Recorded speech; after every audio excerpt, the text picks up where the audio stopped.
غسان کے بادشاہ نے اسلام قبول کر لیا، اور اسلام قبول کرتے ہی وہ آئے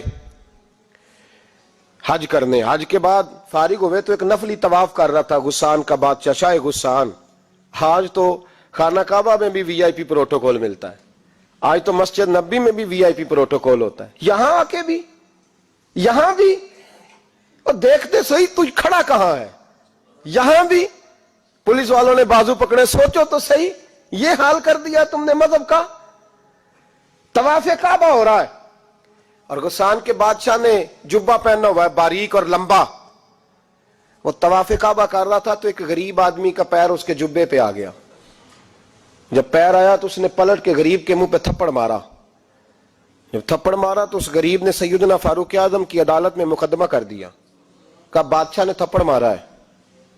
حضرت عمر فاروق رضی اللہ تعالیٰ عنہ نے بادشاہ کو بلایا، فرمایا تو نے اس غریب کو مارا ہے؟ کہا جناب اس نے پیر رکھا تھا۔ تو فرمایا پیر رکھا تھا تو کیا ہو گیا، تو نے کیوں لمبا جبہ پہنا تھا، تجھے سمٹ کے چلنا چاہیے تھا۔ کہا میرے لیے حکم کیا ہے؟ حضرت عمر کہنے لگے یہاں اسے رات میں راضی کر لے، ورنہ صبح اسی جگہ اسی کونے میں خانہ کعبہ کے سائے میں وہ غریب تیرے منہ پہ تھپڑ مارے گا اور تجھے تھپڑ کھانا پڑے گا۔ غریبوں سنو سنو، ساری رات وہ غسان کا بادشاہ غریب کی منت کرتا رہا تو راضی ہو جا۔ غریبوں تم سے شکوہ ہے، تم 2-4 لاکھ پہ راضی ہو جاتے ہو۔ غریبوں تم سے شکوہ ہے، تم انصاف ہونے نہیں دیتے۔ غریبوں تم تھوڑی تھوڑی بات پہ مطمئن ہو جاتے ہو، تھوڑی تھوڑی بات۔ جتنے غریب تن ہیں لباسوں سے دور دور، اتنی ہی چادریں میں مزاروں سے چھین لوں، اور جتنے غریب گھر ہیں اجالوں سے دور دور، اتنی ہی روشنی میں ستاروں سے چھین لوں۔ اتنی تو ہمتیں ہو میری کم سے کم بلند کہ شاہوں کے تاج فقط اشاروں سے چھین لوں۔ تمہاری زیادتی ہے، تم نے ظلم پروان چڑھایا ہے۔ جب تم چودھری کے کہنے پر، ایم این اے کے کہنے پہ راضی ہو جاتے ہو، تم انصاف ہونے نہیں دیتے۔ ڈٹنا سیکھو، کھڑے ہونا سیکھو۔ جب اسے کہا نا راضی ہو جا تو وہ غریب کہنے لگا میں راضی ہو جاؤں اور کل تو کسی اور کو بھی تھپڑ مارے؟ فرمایا جتنی تیرے پاس دولت ہے لا کے قدموں میں رکھ۔ ہم دولتوں کی پرواہ اس لیے نہیں کرتے کہ ہم نے محمد عربی کا چہرہ دیکھا ہوا ہے، اب میری نگاہوں میں جچتا نہیں کوئی، اس لیے کہ جیسے میرے محبوب ہیں ویسا نہیں۔ تم اثر لینا چھوڑ دو، تم اثر بڑا لیتے ہو۔ ہاں تمہارے اوپر چیزیں اثر انداز ہوتی ہیں، اس لیے انصاف نہیں ہوتا۔ ڈٹنا سیکھو، کھڑے ہونا سیکھو۔ جو بھائی ڈٹ جاتا ہے نا وہ بڑے کمال کر جایا کرتا ہے۔ ساری رات مناتا رہا۔ حضرت عمر سے کہنے لگا وہ نہیں مانتا، تو جناب عمر کہنے لگا پھر تیاری کر لے، ہم بادشاہ نہیں دیکھیں گے، دولت نہیں دیکھیں گے، ہم رسول اللہ کا دین دیکھیں گے، ہم نبی پاک کا نظام دیکھیں گے۔ وہ بادشاہ رات کو دوڑ گیا، بھاگ گیا، جا کے عیسائی ہو گیا۔ لوگوں نے کہا اتنا قیمتی آدمی عمر نے ضائع کر دیا۔ فرمایا چپ کرو، میں نے کوئی چیز ضائع نہیں کی، میں نے تو اپنے رسول کا دین بچا لیا ہے، کوئی شے ضائع نہیں ہوئی۔ عدل جب تک میں پھر کہوں گا اس عدل کے نقصان میں ہر آدمی برابر کا شریک ہے۔ ہم عدل ہونے نہیں دیتے، ہم عدل قائم نہیں کرتے، ہمارا تقاضا ہی نہیں کہ عدل ہو، ہم اپنے آپ کو عدل کے لیے پیش ہی نہیں کرتے، مزاج ہی نہیں۔ حضرت علی المرتضیٰ ایک جری انسان تھے، اور وہ علی تھے جن پر انسانیت رشک کرتی ہے، اور مولا علی وہ ہستی تھے کہ میرے مصطفیٰ کریم صلی اللہ تعالی علیہ وسلم نے فرمایا اس کے دیدار کو تو فرشتے بھی آیا کرتے ہیں نا، بڑا آدمی۔ اور پھر امیر المومنین خلیفۃ المسلمین حضرت علی، خود مولا علی نے حضرت قاضی شریح کو قاضی بنایا، چیف جسٹس بنایا، اپنے ہاتھوں سے تعیناتی کی۔ حضرت مولا علی رضی اللہ تعالیٰ عنہ کی زرہ گم ہو گئی، کافی دیر گزر گئی تو ایک یہودی کے پاس وہ زرہ آپ کو نظر آئی۔ حضرت علی نے ڈائریکٹ اس سے چھین نہیں لیا، حالانکہ امیر المومنین تھے۔ ہمارے ہاں ڈنڈا بھی بڑا چلتا ہے نا، جو طاقتور ہوتا ہے وہ تو تھانے جاتا ہی نہیں، اس کو ضرورت نہیں، اس نے تو بندے رکھے ہوئے ہیں، اس کو تو پتہ ہے کام کیسے لینا ہے۔ لیکن حضرت علی نے آئینی رستہ اختیار کیا، قانونی رستہ۔ قاضی صاحب کی عدالت میں مقدمہ کیا کہ فلاں یہودی کے پاس میری زرہ ہے اور وہ چوری ہو گئی تھی، گر گئی تھی، گم گئی تھی، مجھے دلائی جائے۔ قاضی صاحب نے بلا لیا یہودی کو، امیر المومنین بھی کٹہرے میں۔ قاضی صاحب کہنے لگے اس سے کہ زرہ تیری ہے؟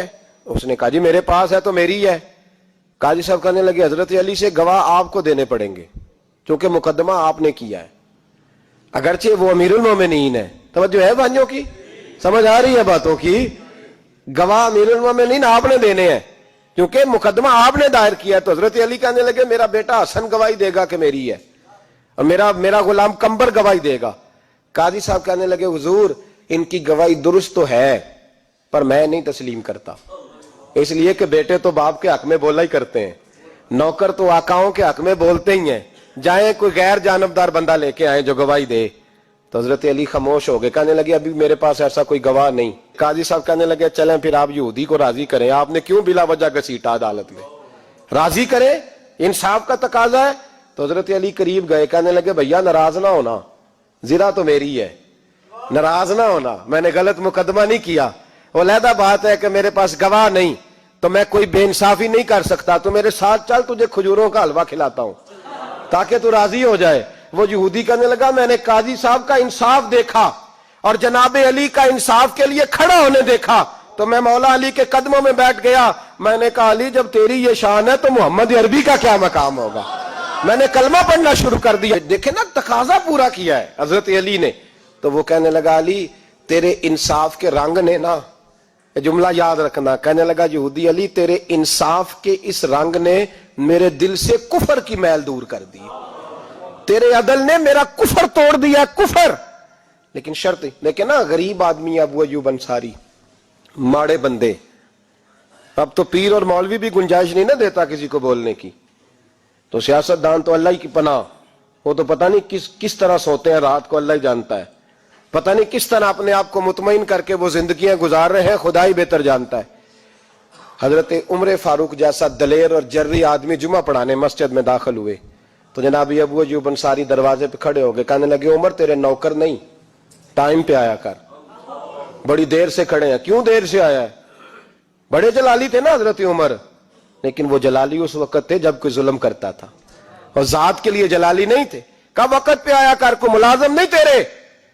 تو سیدنا فاروق اعظم منبر پہ چڑھے اور فرمانے لگے اللہ ابو ایوب انصاری کا بھلا کرے, جب تک اس طرح کے لوگ موجود ہیں کوئی بادشاہ بگڑے گا نہیں, اللہ اس کا بھلا کرے, اس نے میری توجہ صحیح. اور پھر عمر رو پڑے, رو کے فرمانے لگے مسلمانوں معاف کر دو, غلطی کوئی نہیں, میرے پاس کرتا ایک ہی ہے, اور عبداللہ کی ماں نے وہ دھو کے خشک ہونے کو ڈال دیا تھا, غریب ہوں, کرتا دوسرا کوئی نہیں, تو وہ ذرا نا خشک ہونے میں آ کے دیکھ لو ابھی بھی گیلا ہے, مجھے معاف کر دو, میری غلطی نہیں ہے. صحابہ درد کے ساتھ رونے لگے اور کہنے لگے اللہ اس طرح کے حکمران ہمیشہ عطا کرتا رہتا. میرے بھائی تو انصاف کا رنگ تو دے, ان تقاضوں کو سمجھنا. یہاں کسی کی جرت ہے بول سکے, طاقت ہے کسی کی, لیکن انہوں نے اپنے آپ کو پیش کیا, سامنے پیش کیا اپنے آپ لوگوں کے سامنے. دو مال غنیمت کی چادریں بانٹ رہی ہیں, سب کو ایک ایک ملی ہے. فاروق اعظم جمعہ پڑھانے آئے تو اسی چادر کا کرتا, اسی کی تامت. لوگ کھڑے ہو گئے, عمر بتا تو نے دو کیوں لی, یہ انصاف ہے, یہ عدل ہے, کیوں لی دو؟ تو حضرت عمر کہنے لگے میرا بیٹا جواب دے گا. عبداللہ بن عمر بولے, کہنے لگے ابا جی کے کپڑے بڑے پرانے ہو گئے تھے, میں نے اپنے حصے کی بھی اپنے ابا جی کو دے دی ہے. دیکھیں نا.